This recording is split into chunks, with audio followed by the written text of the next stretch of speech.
জীবন স্মৃতি অডিও বইয়ের আজকের পর্ব হিমালয় যাত্রা। পৈতা উপলক্ষে মাথা মুড়াইয়া ভয়ানক ভাবনা হইল, স্কুলে যাইব কি করিয়া। গোজাতির প্রতি ফিরিঙ্গির ছেলের আন্তরিক আকর্ষণ যেমনি থাক, ব্রাহ্মণের প্রতি তো তাহাদের ভক্তি নাই। অতএব ন্যাড়া মাথার উপরে তাহারা আর কোনো জিনিস বর্ষণ যদি নাও করে, তবে হাস্য বর্ষণ তো করিবেই। এমন দুশ্চিন্তার সময়ে একদিন তেতলার ঘরে ডাক পড়িল। পিতা জিজ্ঞাসা করিলেন, আমি তাহার সঙ্গে হিমালয়ে যাইতে চাই কিনা। চাই, এই কথাটা যদি চিৎকার করিয়া আকাশ ফাটাইয়া বলিতে পারিতাম, তবে মনের ভাবের উপযুক্ত উত্তর হইত। কোথায় বেঙ্গল একাডেমি আর কোথায় হিমালয়। বাড়ি হইতে যাত্রা করিবার সময় পিতা তাহার চিররীতি অনুসারে বাড়ির সকলকে দালানে লইয়া উপাসনা করিলেন। গুরুজনদিগকে প্রণাম করিয়া পিতার সঙ্গে গাড়িতে চড়িলাম। আমার বয়সে এই প্রথম আমার জন্য পোশাক তৈরি হইয়াছে। কি রঙের কিরূপ কাপড় হইবে তাহা পিতা স্বয়ং আদেশ করিয়া দিয়াছিলেন। মাথার জন্য একটা জরির কাজ করা গোল মখমলের টুপি হইয়াছিল, সেটা আমার হাতে ছিল, কারণ ন্যাড়া মাথার উপর টুপি পরিতে আমার মনে মনে আপত্তি ছিল। গাড়িতে উঠিয়াই পিতা বলিলেন, মাথায় পরো। পিতার কাছে যথারীতি পরিচ্ছন্নতার ত্রুটি হইবার জো নাই। লজ্জিত মস্তকের উপর টুপি পরিতেই হইল। রেলগাড়িতে একটু সুযোগ বুঝিলেই টুপিটা খুলিয়া রাখিতাম, কিন্তু পিতার দৃষ্টি একবারও এড়াইত না। তখনই সেটাকে স্বস্থানে তুলিতে হইত। ছোট হইতে বড় পর্যন্ত পিতৃদেবের সমস্ত কল্পনা এবং কাজ অত্যন্ত যথাযথ ছিল। তিনি মনের মধ্যে কোনো জিনিস ঝাপসা রাখিতে পারিতেন না, এবং তাহার কাজেও যেমন তেমন করিয়া কিছু হইবার জো ছিল না। তাহার প্রতি অন্যের এবং অন্যের প্রতি তাহার সমস্ত কর্তব্য অত্যন্ত সুনির্দিষ্ট ছিল। আমাদের জাতিগত স্বভাবটা যথেষ্ট ঢিলাঢালা। অল্প স্বল্প এদিক ওদিক হওয়াকে আমরা ধর্তব্যের মধ্যে গণ্য করি না। সেই জন্য তাহার সঙ্গে ব্যবহারে আমাদের সকলেরই অত্যন্ত ভীত ও সতর্ক থাকিতে হইত। 19-20 হইলে হয়তো কিছু ক্ষতিবৃদ্ধি না হইতে পারে, কিন্তু তাহাতে ব্যবস্থার যে লেশমাত্র নড়চড় ঘটে, সেইখানে তিনি আঘাত পাইতেন। তিনি যাহা সংকল্প করিতেন, তাহার প্রত্যেক অঙ্গ প্রত্যঙ্গ তিনি মনশ্চক্ষুতে স্পষ্টরূপে প্রত্যক্ষ করিয়া লইতেন। এই জন্য কোনো ক্রিয়াকর্মে কোন জিনিসটা ঠিক কোথায় থাকিবে, কে কোথায় বসিবে, কাহার প্রতি কোন কাজের কতটুকু ভার থাকিবে, সমস্তই তিনি আগাগোড়া মনের মধ্যে ঠিক করিয়া লইতেন, এবং কিছুতেই কোনো অংশে তাহার অন্যথা হইতে দিতেন না। তাহার পরে মিলাইয়া লইয়া এবং মনের মধ্যে জোড়া দিয়া ঘটনাটি তিনি স্পষ্ট করিয়া দেখিতে চেষ্টা করিতেন। এ সম্বন্ধে আমাদের দেশের জাতিগত ধর্ম তাহার একেবারেই ছিল না। তাহার সংকল্পে, চিন্তায়, আচরণীয় অনুষ্ঠানে তিল মাত্র শৈথুল্য ঘটিবার উপায় থাকিত না।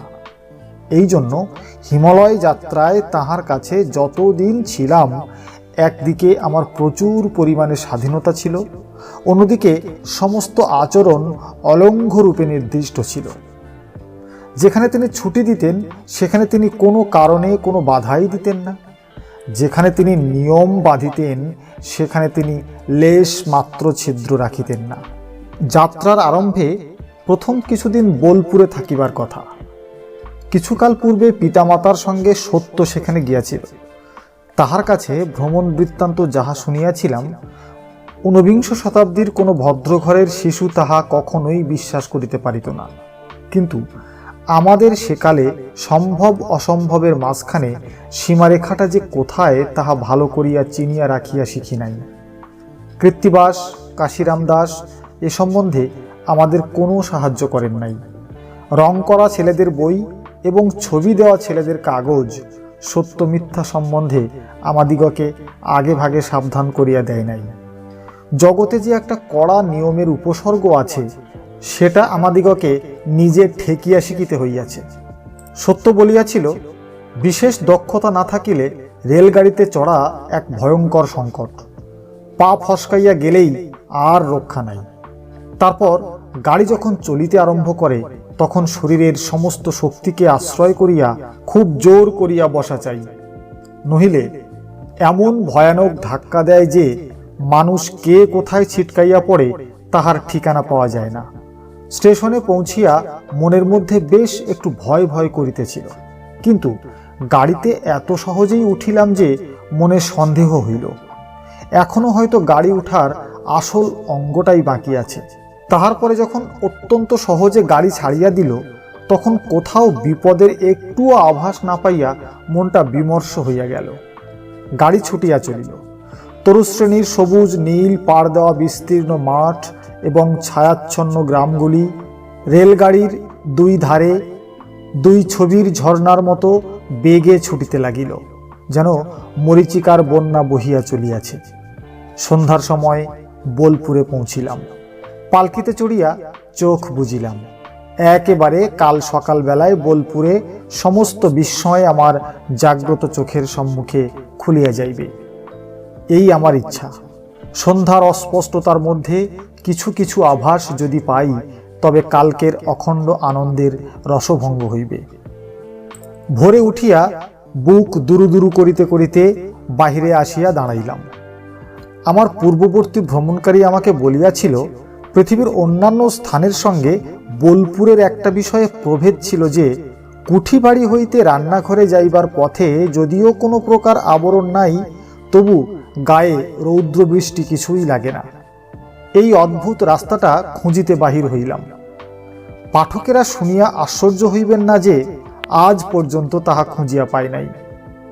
আমরা শহরের ছেলে, কোনো কালে ধানের ক্ষেত দেখি নাই এবং রাখাল বালকের কথা বইয়ে পড়িয়া তাহাদিগকে খুব মনোহর করিয়া কল্পনার পটে আঁকিয়াছিলাম। সত্যর কাছে শুনিয়াছিলাম বোলপুরের মাঠে চারিদিকেই ধান ফলিয়া আছে এবং সেখানে রাখাল বালকদের সঙ্গে খেলা প্রতিদিনের নিত্য নৈমিত্তিক ঘটনা। ধান ক্ষেত হইতে চাল সংগ্রহ করিয়া ভাত রাঁধিয়া রাখালদের সঙ্গে একত্রে বসিয়া খাওয়া এই খেলার একটা প্রধান অঙ্গ। ব্যাকুল হইয়া চারিদিকে চাহিলাম। হায় রে, মরুপ্রান্তরের মধ্যে কোথায় ধানের ক্ষেত? রাখাল বালক হয়তোবা মাঠের কোথাও ছিল, কিন্তু তাহাদিগকে বিশেষ করিয়া রাখাল বালক বলিয়া চিনিবার কোনো উপায় ছিল না। যাহা দেখিলাম না তাহার খেদ মিটিতে বিলম্ব হইল না। যাহা দেখিলাম তাহাই আমার পক্ষে যথেষ্ট ছিল। এখানে চাকরদের শাসন ছিল না।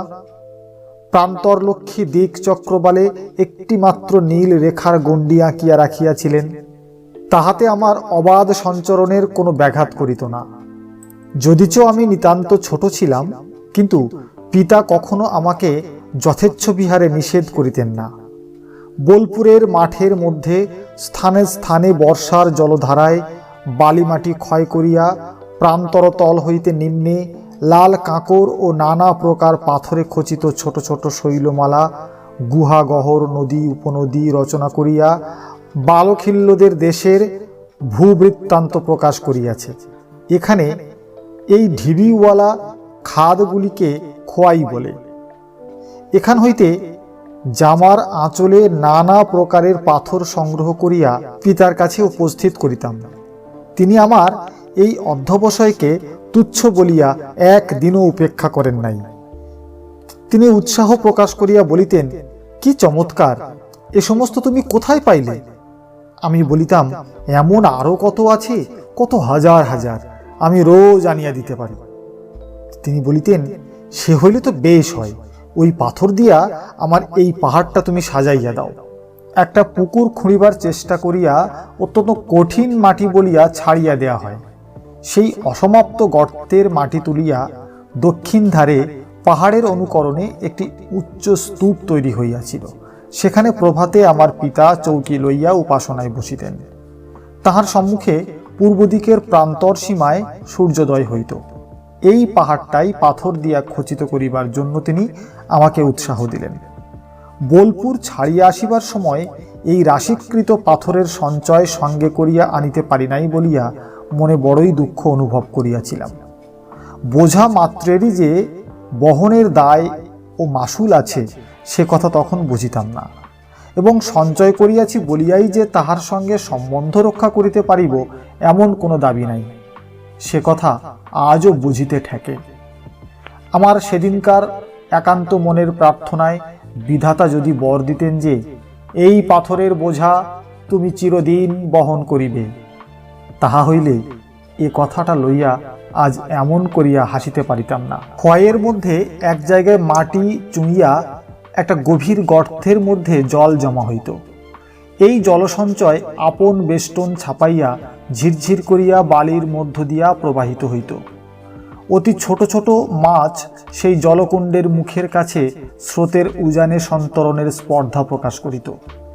আমি পিতাকে গিয়া বলিলাম, ভারী সুন্দর জলের ধারা দেখিয়া আসিয়াছি, সেখান হইতে আমাদের স্নানের ও পানের জল আনিলে বেশ হয়। তিনি আমার উৎসাহে যোগ দিয়া বলিলেন, তাই তো, সে তো বেশ হইবে, এবং আবিষ্কারকর্তাকে পুরস্কৃত করিবার জন্য সেইখান হইতে জল আনাইবার ব্যবস্থা করিয়া দিলেন। আমি যখন তখন সেই খোয়াইয়ের উপত্যকা অধিত্যকার মধ্যে অভূতপূর্ব কোনো একটা কিছুর সন্ধানে ঘুরিয়া বেড়াইতাম। এই ক্ষুদ্র অজ্ঞাত রাজ্যের আমি ছিলাম লিভিংস্টোন। এটা যেন একটা দূরবীনের উল্টা দিকের দেশ। নদী পাহাড়গুলোও যেমন ছোট ছোট, মাঝে মাঝে ইতস্তত বুনো জাম, বুনো খেজুরগুলোও তেমনি বেটে খাটো। আমার আবিষ্কৃত ছোট নদীটির মাছগুলিও তেমনি। আর আবিষ্কারকর্তাটির তো কথাই নাই। পিতা বোধ করি আমার সাবধানতা বৃত্তির উন্নতি সাধনের জন্য আমার কাছে 2-4 আনা পয়সা রাখিয়া বলিতেন, হিসাব রাখিতে হইবে, এবং আমার প্রতি তাহার দামি সোনার ঘড়িটি দম দিবার ভার দিলেন। ইহাতে যে ক্ষতির সম্ভাবনা ছিল সে চিন্তা তিনি করিলেন না। আমাকে দায়িত্বে দীক্ষিত করাই তাহার অভিপ্রায় ছিল। সকালে যখন বেড়াইতে বাহির হইতেন আমাকে সঙ্গে লইতেন। পথের মধ্যে ভিক্ষুক দেখিলে ভিক্ষা দিতে আমাকে আদেশ করিতেন। অবশেষে তাহার কাছে জমা খরচ মিলাইবার সময় কিছুতেই মিলিত না। একদিন তো তহবিল বাড়িয়া গেল। তিনি বলিলেন, তোমাকেই দেখিতেছি আমার ক্যাশিয়ার রাখিতে হইবে, তোমার হাতে আমার টাকা বাড়িয়া ওঠে। তাহার ঘড়িতে যত্ন করিয়া নিয়মিত দম দিতাম। যত্ন কিছু প্রবল বেগেই করিতাম। ঘড়িটা অনতিকালের মধ্যেই মেরামতের জন্য কলিকাতায় পাঠাইতে হইল। বড় বয়সে কাজের ভার পাইয়া যখন তাহার কাছে হিসাব দিতে হইল, সেই দিনের কথা এইখানে আমার মনে পড়িতেছে। তখন তিনি পার্ক স্ট্রিটে থাকিতেন। প্রতি মাসের 2রা ও 3রা আমাকে হিসাব পড়িয়া শুনাইতে হইত। তিনি তখন নিজে পড়িতে পারিতেন না। গত মাসের ও গত বৎসরের সঙ্গে তুলনা করিয়া সমস্ত আয় ব্যয়ের বিবরণ তাহার সম্মুখে ধরিতে হইত। প্রথমত মোটা অঙ্গগুলা তিনি শুনিয়া লইতেন ও মনে মনে তাহার যোগ বিয়োগ করিয়া লইতেন। মনের মধ্যে যদি কোনোদিন অসঙ্গতি অনুভব করিতেন তবে ছোট ছোট অঙ্কগুলা শোনাইয়া যাইতে হইত। কোনো কোনো দিন এমন ঘটিয়াছে, হিসাবে যেখানে কোনো দুর্বলতা থাকিত সেখানে তাহার বিরক্তি বাঁচাইবার জন্য চাপিয়া গিয়াছি, কিন্তু কখনো তাহা চাপা থাকে নাই। হিসাবের মোট চেহারা তিনি চিত্তপটে আঁকিয়া লইতেন। যেখানে ছিদ্র পড়িত সেইখানেই তিনি ধরিতে পারিতেন। এই কারণে মাসের ওই 2টা দিন বিশেষ উদ্বেগের দিন ছিল। পূর্বেই বলিয়াছি, মনের মধ্যে সকল জিনিস সুস্পষ্ট করিয়া দেখিয়া লওয়া তাহার প্রকৃতিগত ছিল। তা হিসাবের অঙ্কই হোক, বা প্রকৃতির দৃশ্যই হোক, বা অনুষ্ঠানের আয়োজনই হোক। শান্তিনিকেতনের নূতন মন্দির প্রভৃতির অনেক জিনিস তিনি চক্ষে দেখেন নাই, কিন্তু যে কেহ শান্তিনিকেতন দেখিয়া তাহার কাছে গিয়াছে, প্রত্যেক লোকের কাছে হইতে বিবরণ শুনিয়া তিনি অপ্রত্যক্ষ জিনিসগুলিকে মনের মধ্যে সম্পূর্ণরূপে আঁকিয়া না লইয়া ছাড়েন নাই। তাহার স্মরণশক্তি এবং ধারণা শক্তি অসাধারণ ছিল। সেই জন্য একবার মনের মধ্যে যাহা গ্রহণ করিতেন তাহা কিছুতেই তাহার মন হইতে ভ্রষ্ট হইত না। ভগবদ্গীতায় পিতার মনের মতো শ্লোকগুলি চিহ্নিত করা ছিল। সেইগুলি বাংলা অনুবাদ সমেত আমাকে কাপি করিতে দিয়াছিলেন। বাড়িতে আমি নগণ্য বালক ছিলাম। এখানে আমার পরে এই সকল গুরুতর কাজের ভার পড়াতে তাহার গৌরবটা খুব করিয়া অনুভব করিতে লাগিলাম। ইতিমধ্যে সেই ছিন্ন বিচ্ছিন্ন নীল খাতাটি বিদায় করিয়া একখানা বাঁধানো লেটস ডায়েরি সংগ্রহ করিয়াছিলাম। এখন খাতাপত্র এবং বাহ্য উপকরণের দ্বারা কবিত্বের ইজ্জত রাখিবার দিকে দৃষ্টি পড়িয়াছে। শুধু কবিতা লেখা নহে, নিজের কল্পনার সম্মুখে নিজেকে কবি বলিয়া খাড়া করিবার জন্য একটা চেষ্টা জন্মিয়াছে। এই জন্য বোলপুরে যখন কবিতা লিখিতাম তখন বাগানের প্রান্তে একটি শিশু নারিকেল গাছের তলায় মাটিতে পা ছড়াইয়া বসিয়া খাতা ভরাইতে ভালোবাসিতাম। এটাকে বেশ কবি জনচিত বলিয়া বোধ হইত। সেই তৃণহীন কঙ্কর শয্যায় বসিয়া রৌদ্রের উত্তাপে পৃথ্বীরাজের পরাজয় বলিয়া একটি বীর রসাত্মক কাব্য লিখিয়াছিলাম। তাহার প্রচুর বীর রসেও উক্ত কাব্যটাকে বিনাশের হাত হইতে রক্ষা করিতে পারে নাই। তাহার উপযুক্ত বাহন সেই বাঁধানো লেটস ডায়েরিটিও জ্যেষ্ঠা সহোদরা নীল খাতাটির অনুসরণ করিয়া কোথায় গিয়াছে তাহার ঠিকানা কাহারও কাছে রাখিয়া যায় নাই। বোলপুর হইতে বাহির হইয়া সাহেবগঞ্জ, দানাপুর, এলাহাবাদ, কানপুর প্রভৃতি স্থানে মাঝে মাঝে বিশ্রাম করিতে করিতে অবশেষে অমৃতসরে গিয়া পৌঁছিলাম। পথের মধ্যে একটা ঘটনা ঘটিয়াছিল, যেটা এখনো আমার মনে স্পষ্ট আঁকা রহিয়াছে। কোনো একটা বড় স্টেশনে গাড়ি থামিয়াছে। টিকিট পরীক্ষক আসিয়া আমাদের টিকিট দেখিল। একবার আমার মুখের দিকে চাহিল, কি একটা সন্দেহ করিল, কিন্তু বলিতে সাহস করিল না। কিছুক্ষণ পরে আর একজন আসিল। উভয়ে আমাদের গাড়ির দরজার কাছে উসখুস করিয়া আবার চলিয়া গেল। তৃতীয়বারে বোধ হয় স্বয়ং স্টেশন মাস্টার আসিয়া উপস্থিত। আমার হাফ টিকিট পরীক্ষা করিয়া পিতাকে জিজ্ঞাসা করিলেন, এই ছেলেটির বয়স কি 12 বছরের অধিক নহে?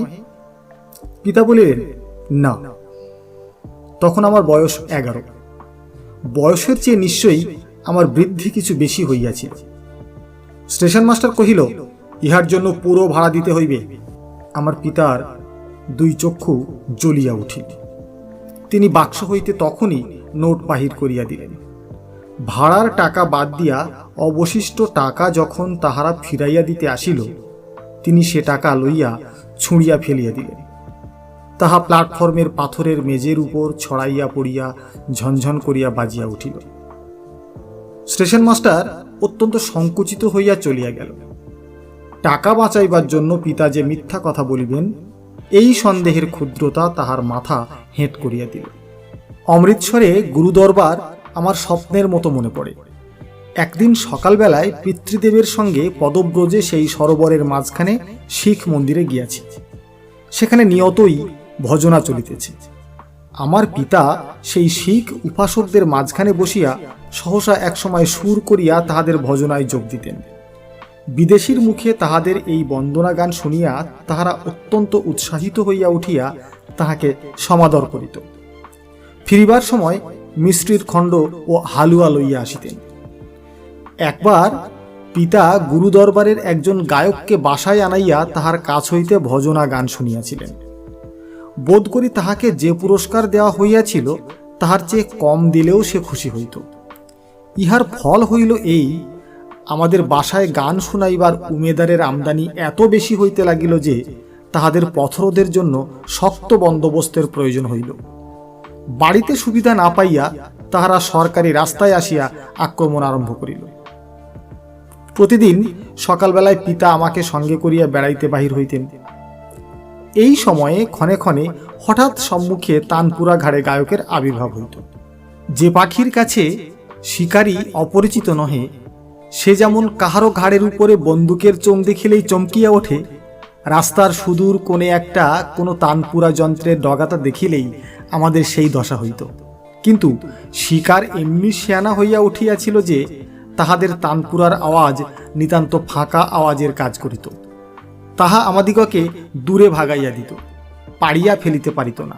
যখন সন্ধ্যা হইয়া আসিত, পিতা বাগানের সম্মুখে বারান্দায় আসিয়া বসিতেন।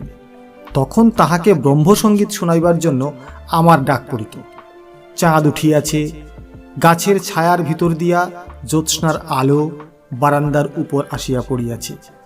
আমি বেহাগে গান গাহিতেছি, তুমি বিনা কে প্রভু সংকট নিবারে।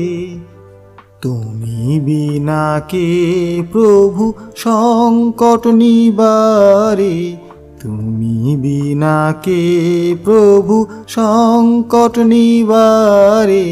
কে সহায় ভব অন্ধকারে, তুমি বিনা কে প্রভু সংকট নিবারে। তিনি নিস্তব্ধ হইয়া নতশিরে কোলের উপর দুই হাত জোড় করিয়া শুনিতেছেন। সেই সন্ধ্যাবেলাটির ছবি আজও মনে পড়িতেছে। পূর্বেই বলিয়াছি, একদিন আমার রচিত দুইটি পারমার্থিক কবিতা শ্রীকণ্ঠবাবুর নিকট শুনিয়া পিতৃদেব হাসিয়াছিলেন। তাহার পরে বড় বয়সে আর একদিন আমি তাহার শোধ লইতে পারিয়াছিলাম। সেই কথাটা এখানে উল্লেখ করিতে ইচ্ছা করি। একবার মাঘোৎসবে সকালে ও বিকালে আমি অনেকগুলি গান তৈরি করিয়াছিলাম। তাহার মধ্যে একটা গান, নয়ন তোমারে পাই না দেখিতে, রয়েছ নয়নে নয়নে। নয়ন তোমারে পাই না দেখিতে, রয়েছ নয়নে নয়নে। পিতা তখন চুচুড়ায় ছিলেন। সেখানে আমার এবং জ্যোতিদাদার ডাক পড়িল। হারমোনিয়ামে জ্যোতিদাদাকে বসাইয়া আমাকে তিনি নূতন গান সব কটি একে একে গাহিতে বলিলেন। কোনো কোনো গান দুবারও গাহিতে হইল। গান গাওয়া যখন শেষ হইল তখন তিনি বলিলেন, দেশের রাজা যদি দেশের ভাষা জানিত ও সাহিত্যের আদর বুঝিত, তবে কবিকে তো তাহারা পুরস্কার দিত। রাজার দিক হইতে যখন তাহার কোনো সম্ভাবনা নাই, তখন আমাকেই সে কাজ করিতে হইবে। এই বলিয়া তিনি একখানি 500 টাকার চেক আমার হাতে দিলেন। পিতা আমাকে ইংরাজি পড়াইবেন বলিয়া পিটার পার্লেস টেলস পর্যায়ের অনেকগুলি বই লইয়া গিয়াছিলেন। তাহার মধ্য হইতে বেঞ্জামিন ফ্রাঙ্কলিনের জীবন বৃত্তান্ত তিনি আমার পাঠ্যরূপে বাছিয়া লইলেন। তিনি মনে করিয়াছিলেন জীবনী অনেকটা গল্পের মতো লাগিবে এবং তাহা পড়িয়া আমার উপকার হইবে, কিন্তু পড়াইতে গিয়া তাহার ভুল ভাঙিল। বেঞ্জামিন ফ্রাঙ্কলিন নিতান্তই সুবুদ্ধি মানুষ ছিলেন। তাহার হিসাব করা কেজো ধর্মনীতির সংকীর্ণতা আমার পিতাকে পীড়িত করিল। তিনি এক এক জায়গা পড়াইতে পড়াইতে ফ্রাঙ্কলিনের ঘোরতর সাংসারিক বিজ্ঞতার দৃষ্টান্তে ও উপদেশ বাক্যে অত্যন্ত বিরক্ত হইয়া উঠতেন এবং প্রতিবাদ না করিয়া থাকিতে পারিতেন না। ইহার পূর্বে মুগ্ধবোধ মুখস্থ করা ছাড়া সংস্কৃত পড়ার আর কোনো চর্চা হয় নাই। পিতা আমাকে একেবারেই রেজুপাঠ দ্বিতীয় ভাগ পড়াইতে আরম্ভ করিলেন এবং তাহার সঙ্গে উপক্রমণিকার শব্দরূপ মুখস্থ করিতে দিলেন। বাংলা আমাদিগকে এমন করিয়া পড়িতে হইয়াছিল যে তাহাতেই আমাদের সংস্কৃত শিক্ষার কাজ অনেকটাই অগ্রসর হইয়া গিয়াছিল। একেবারে গোড়া হইতেই যথাসাধ্য সংস্কৃত রচনা কার্যে তিনি আমাকে উৎসাহিত করিতেন। আমি যাহা পড়িতাম তাহারই শব্দগুলা ওলট পালট করিয়া লম্বা লম্বা সমাস গাঁথিয়া যেখানে সেখানে যথেষ্ট অনুস্বার যোগ করিয়া দেব ভাষাকে অপদেবের যোগ্য করিয়া তুলিতাম। কিন্তু পিতা আমার এই অদ্ভুত দুঃসাহসকে একদিনও উপহাস করেন নাই। ইহা ছাড়া তিনি প্রক্টরের লিখিত সরল পাঠ্য ইংরেজি জ্যোতিষ গ্রন্থ হইতে অনেক বিষয় মুখে মুখে আমাকে বুঝাইয়া দিতেন। আমি তাহা বাংলায় লিখিতাম। তাহার নিজের পড়ার জন্য তিনি যে বইগুলো সঙ্গে লইয়াছিলেন তাহার মধ্যে একটা আমার চোখে খুব ঠেকিত। 10-12 খণ্ডের বাঁধানো বৃহদাকার বিগণের রোম। দেখিয়া মনে হইত না ইহার মধ্যে কিছুমাত্র রস আছে। আমি মনে ভাবিতাম আমাকে দায়ে পড়িয়া অনেক জিনিস পড়িতে হয়, কারণ আমি বালক, আমার উপায় নাই। কিন্তু ইনি তো ইচ্ছা করিলেই না পড়িলেই পারিতেন। তবে এ দুঃখ কেন? অমৃতসরে মাসখানেক ছিলাম। সেখান হইতে চৈত্র মাসের শেষে ডালহৌসি পাহাড়ে যাত্রা করা গেল। অমৃতসরে মাস আর কাটিতেছিল না। হিমালয়ের আহ্বান আমাকে অস্থির করিয়া তুলিতেছিল। যখন ঝাঁপানে করিয়া পাহাড়ে উঠিতেছিলাম, তখন পর্বতে উপত্যকা অধিত্যকা দেশের নানাবিধ চৈতালি ফসলের স্তরে স্তরে পংক্তিতে পংক্তিতে সৌন্দর্যের আগুন লাগিয়া গিয়াছিল। আমরা প্রাতঃকালেই দুধ রুটি খাইয়া বাহির হইতাম এবং অপরাহ্নে ডাকবাংলায় আশ্রয় লইতাম। সমস্ত দিন আমার দুই চোখের বিরাম ছিল না। পাছে কিছু একটা এড়াইয়া যায়, এই আমার ভয়। সেখানে পাহাড়ের কোনো কোণে, পথের কোনো বাঁকে পল্লব ভারাচ্ছন্ন বনস্পতি দল নিবিড় ছায়া রচনা করিয়া দাঁড়াইয়া আছে এবং ধান্যরত বৃদ্ধ তপস্বীদের কোলের কাছে লীলাময়ী মুনিকন্যাদের মতো দুই একটি ঝর্ণার ধারা সেই ছায়াতল দিয়া শৈবালাচ্ছন্ন কালো পাথরগুলার গা বাহিয়া ঘন শীতল অন্ধকারের নিভৃত নেপথ্য হইতে কুলকুল করিয়া ঝরিয়া পড়িতেছে। সেখানে ঝাঁপানিরা ঝাঁপান নামাইয়া বিশ্রাম করিত। আমি লুব্ধভাবে মনে করিতাম, এ সমস্ত জায়গা আমাদিগকে ছাড়িয়া যাইতে হইতেছে কেন? এইখানে থাকিলেই তো হয়। নূতন পরিচয়ের ওই একটা মস্ত সুবিধা।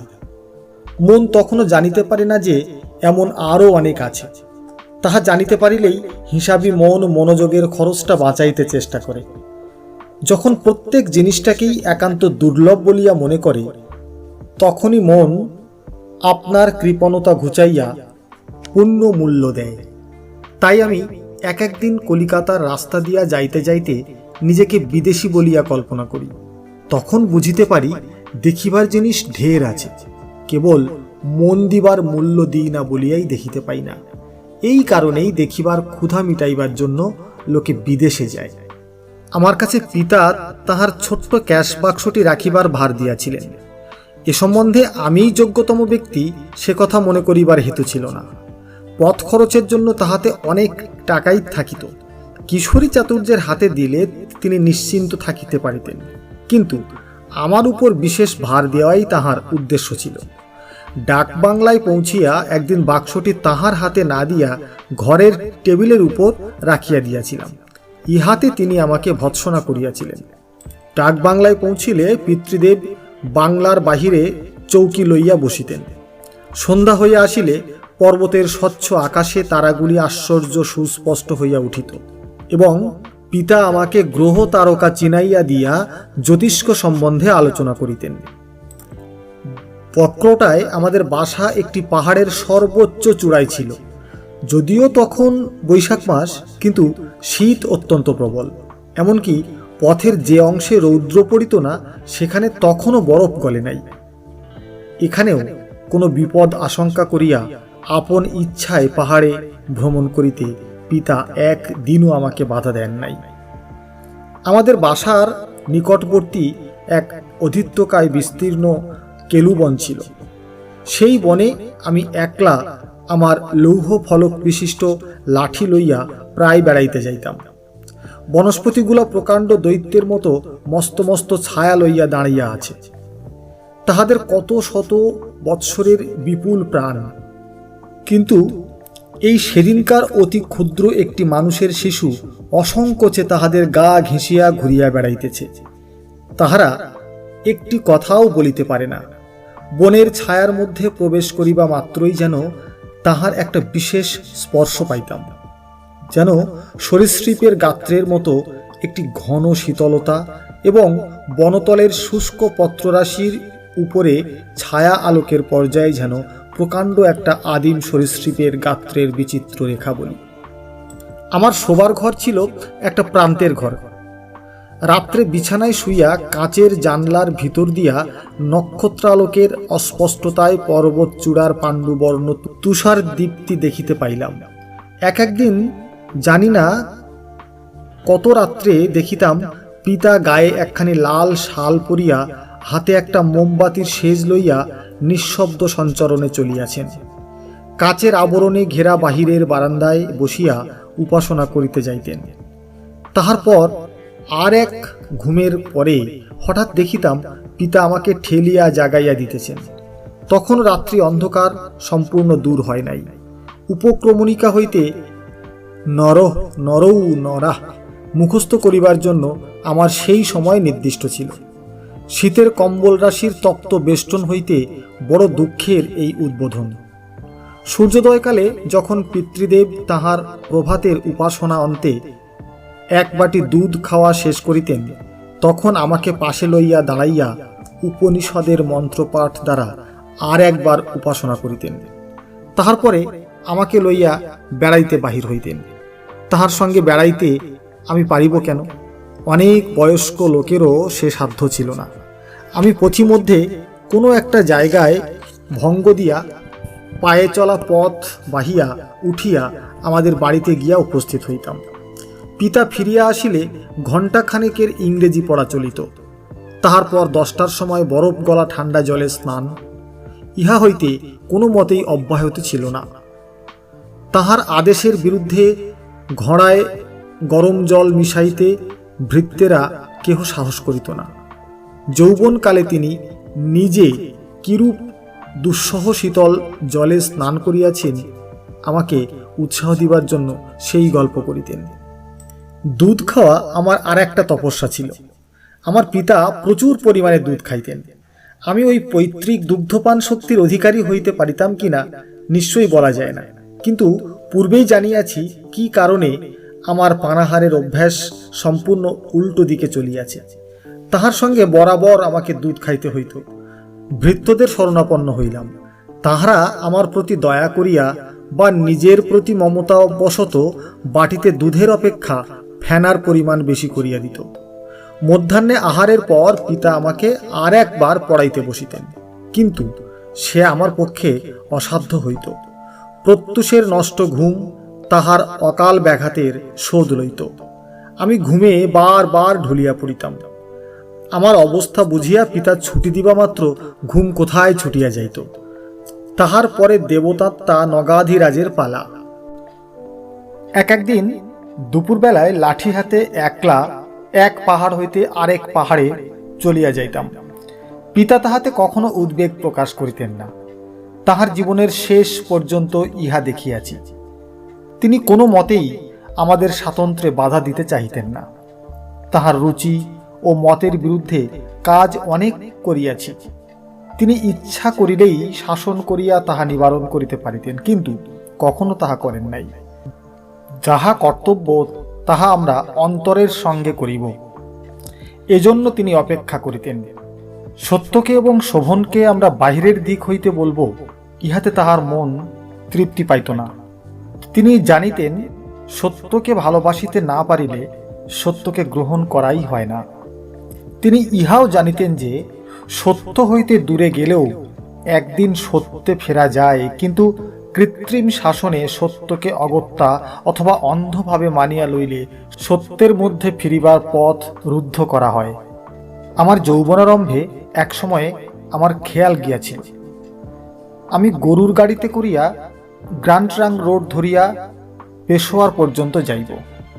আমার এ প্রস্তাব কেহ অনুমোদন করেন নাই এবং ইহাতে আপত্তির বিষয় অনেক ছিল, কিন্তু আমার পিতাকে যখন বলিলাম, তিনি বলিলেন, এ তো খুব ভালো কথা, রেলগাড়িতে ভ্রমণকে কি ভ্রমণ বলে? এই বলিয়া তিনি কিরূপে পদব্রজে এবং ঘোড়ার গাড়ি প্রভৃতি বাহনে ভ্রমণ করিয়াছেন তাহার গল্প করিলেন। আমার যে ইহাতে কোনো কষ্ট বা বিপদ ঘটিতে পারে তাহার উল্লেখ মাত্র করিলেন না। আর একবার যখন আমি আদি সমাজের সেক্রেটারি পদে নতুন নিযুক্ত হইয়াছি, তখন পিতাকে পার্ক স্ট্রিটের বাড়িতে গিয়া জানাইলাম যে আদি ব্রাহ্ম সমাজের বেদিতে ব্রাহ্ম ছাড়া অন্য বর্ণের আচার্য বসেন না। ইহা আমার কাছে ভালো বোধ হয় না। তিনি তখনই আমাকে বলিলেন, বেশ তো, যদি তুমি পারো তো ইহার প্রতিকার করিও। যখন তাহার আদেশ পাইলাম তখন দেখিলাম প্রতিকারের শক্তি আমার নাই। আমি কেবল অসম্পূর্ণতা দেখিতে পারি, কিন্তু পূর্ণতা সৃষ্টি করিতে পারি না। লোক কোথায়? ঠিক লোককে আহ্বান করিব এমন জোর কোথায়? ভাঙিয়া সে জায়গায় কিছু গড়িব এমন উপকরণ কই? যতক্ষণ পর্যন্ত যথার্থ মানুষ আপনি না আসিয়া জোটে, ততক্ষণ একটা বাঁধা নিয়মও ভালো। ইহাই তাহার মনে ছিল। কিন্তু ক্ষণকালের জন্য কোনো বিঘ্নের কথা বলিয়া তিনি আমাকে নিষেধ করেন নাই। যেমন করিয়া তিনি পাহাড়ে পর্বতে আমাকে একলা বেড়াইতে দিয়াছেন, সত্যের পথও তেমনি করিয়া চিরদিন তিনি আপন গম্যস্থান নির্ণয় করিবার স্বাধীনতা দিয়াছেন। ভুল করিব বলিয়া তিনি ভয় পান নাই, কষ্ট পাইব বলিয়া তিনি উদ্বিগ্ন হন নাই। তিনি আমাদের সম্মুখে জীবনের আদর্শ ধরিয়াছিলেন, কিন্তু শাসনের দণ্ড উদ্যত করেন নাই। পিতার সঙ্গে অনেক সময়ই বাড়িতে গল্প বলিতাম। বাড়ি হইতে কাহারও চিঠি পাইবা মাত্র তাহাকে দেখাইতাম। নিশ্চয়ই তিনি আমার কাছ হইতে এমন অনেক ছবি পাইতেন যাহা আর কাহারও কাছ হইতে পাইবার কোনো সম্ভাবনা ছিল না। বরদাদা মেজদাদার কাছ হইতে কোনো চিঠি আসিলে তিনি আমাকে তাহা পড়িতে দিতেন। কি করিয়া তাহাকে চিঠি লিখিতে হইবে এই উপায়ে তাহা আমার শিক্ষা হইয়াছিল। বাহিরের এই সমস্ত কায়দা কানুন সম্বন্ধে শিক্ষা তিনি বিশেষ আবশ্যক বলিয়া জানিতেন। আমার বেশ মনে আছে, মেজদাদার কোনো চিঠিতে ছিল তিনি কর্মক্ষেত্রে গলবদ্ধ রজ্জু হইয়া খাটিয়া মরিতেছেন। সেই স্থানের কয়েকটি বাক্য লইয়া পিতা আমাকে তাহার অর্থ জিজ্ঞাসা করিয়াছিলেন। আমি যেরূপ অর্থ করিয়াছিলাম তাহা তাহার মনোনীত হয় নাই। তিনি অন্য অর্থ করিলেন, কিন্তু আমার এমন ধৃষ্টতা ছিল যে সে অর্থ আমি স্বীকার করিতে চাহিলাম না। তাহা লইয়া অনেকক্ষণ তাহার সঙ্গে তর্ক করিয়াছিলাম। আর কেহ হইলে নিশ্চয়ই আমাকে ধমক দিয়া নিরস্ত করিয়া দিতেন, কিন্তু তিনি ধৈর্যের সঙ্গে আমার সমস্ত প্রতিবাদ সহ্য করিয়া আমাকে বুঝাইবার চেষ্টা করিয়াছিলেন। তিনি আমার সঙ্গে অনেক কৌতুকের গল্প করিতেন। তাহার কাছ হইতে সেকালে বুড়ো মানুষের অনেক কথা শুনিয়াছিলাম। ঢাকাই কাপড়ের পাড় তাহাদের গায়ে কর্কশ ঠেকিত বলিয়া তখনকার দিনের শৌখিন লোকেরা পাড় ছিঁড়িয়া ফেলিয়া কাপড় পরিত। এইসব গল্প তাহার মুখে শুনিয়াছি। গয়লা দুধে জল দিত বলিয়া দুধ পরিদর্শনের জন্য ভৃত্য নিযুক্ত হইল। পুনশ্চ তাহার কার্য পরিদর্শনের জন্য দ্বিতীয় পরিদর্শক নিযুক্ত হইল। এই রূপে পরিদর্শকের সংখ্যা যতই বাড়িয়া চলিল, দুধের রঙও ততই ঘোলা এবং ক্রমশ কাকচক্ষুর মতো স্বচ্ছ নীল হইয়া উঠিতে লাগিল। এবং কৈফিয়ত দিবার কালে গয়লা বাবুকে জানাইল, পরিদর্শক যদি আরও বাড়ানো হয় তবে অগত্যা দুধের মধ্যে শামুক, ঝিনুক, চিংড়ি মাছের প্রাদুর্ভাব হইবে।